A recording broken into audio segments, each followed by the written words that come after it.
This is Reality Dispatch, written by Jim Mintz.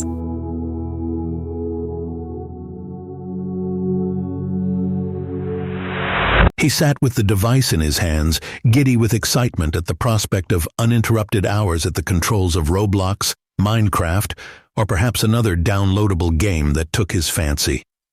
Gaming on the iPad was banned Monday through Friday. This family-instilled setback enhanced his demand for when he was lucky enough to have the device between his palms.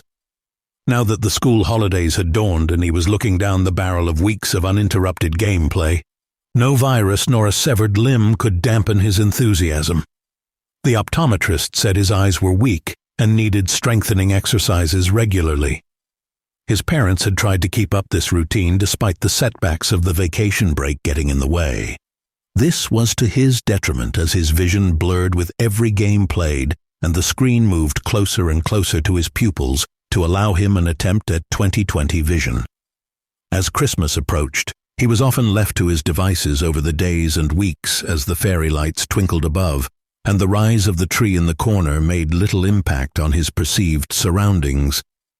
The device became his constant companion, but the games that had once enthralled him began to dampen his spirit as their complexities and intricacies waned and became sterile and boring. He longed for a challenge and to be placed in a status of risk and maybe even fear. As a minor, his parents were supposed to have an understanding of his habits and the games that he would play and download on the app stores and third-party pages, but they did not, and the advertising that enticed him to these dark underbellies would bombard him with interruptions to his gameplay at various intervals. One morning, he had awoken earlier than the sun and was aware of his parents' unconscious state that would prolong for a few more hours before he would be asked to hop off. He welcomed this solace by engaging in the device as he usually did, but chose this time in the darkness of his room, with the door closed and his sister asleep on the bed opposite, to look for an experience that would bring him a sense of excitement and thrill, and perhaps that much sought-after fear that eluded him with the regular gameplay. He began to search the outer webs of the game providers by leaping onto a trail of advertisements. His curiosity brought him to the forefront of gambling commercials crafted from AI voiceovers and showing figures who were merely enjoying the thrill of winning large sums of money through little skill. People were displayed flipping gaming cards to discover pairs that would lead to cash injections that made them very happy. "This is just memory," he said to himself as he watched a man get a cash injection into his digital wallet. His face brightened like a firework. The man guessed an additional 2 of a kind, and a bombardment of dollar bills erupted around him, causing him to jump for an exaggerated joy. "That's easy. I could do that." The boy would often discuss what he and his friends in school could accomplish with enough money to achieve their wildest and most ridiculous ambitions. Jake could shout everyone an electric pedal bike with fire-red markings and lightning inlays. They could be personalized for each of them, 4 in total. Jake, being the leader, would have the most advanced bike with gold rims and a chrome handlebar. This would be followed by Elliot, whose inlays were written in green lightning, his favorite color. Jake couldn't remember what colors Devon and Carter would request, but with enough money, he could accommodate their fancy. The boy clicked on the necessary buttons that enticed him to sign up for the guessing game that would bring him fortune and favor amongst his cohort throughout the school holidays and possibly extend into the new schooling year. The AI voice requested more information before he was able to proceed. This included a credit card number and his current address. The latter was easy.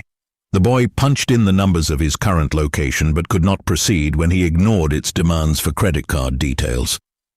He pressed the proceed button over and over again to no avail. He wondered if he should wake his father and formally ask for the card, knowing that the answer would not be favorable to his needs. He wondered if he could just use the card without his dad's knowledge and win the money and perhaps sell the entire scenario as a win-win. A hope that would score him favor, not just amongst his friends, but also with his parents, who would be impressed at his prowess and financial ingenuity. He snuck into his parents' bedroom, eager not to disturb their slumber. "You all right, buddy?" his dad said with closed eyes and an undisturbed demeanor. He didn't even raise his head. "Yeah, just..." Jake thought for a moment. "Just using your toilet," he said quick-wittedly. The boy marched over to the ensuite and used the facilities. He was relieved by the act that he was glad to have engaged in the brief break between gaming. When he was done, he turned to the sink to quickly rinse, but not wash his hands when he saw his father's wallet placed in the corner beneath the power socket.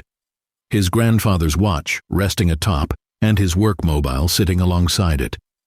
Jake looked out the bathroom door to make sure there was no movement from the sheets. He took this as a sign he could readily remove the card from the socket of the wallet as needed. He unbuckled the magnetized button slowly so as not to let off any hint of his actions and turned over the inside flap.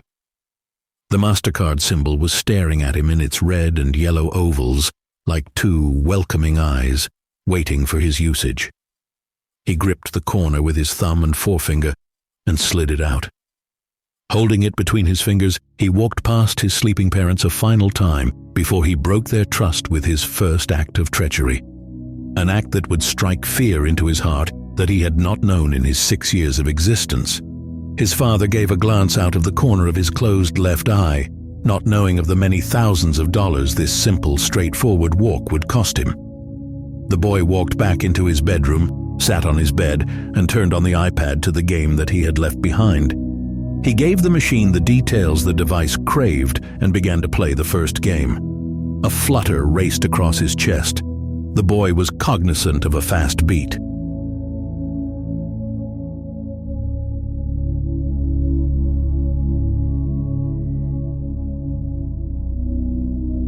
For more stories of fact-based fiction, head to jimmins.substack.com.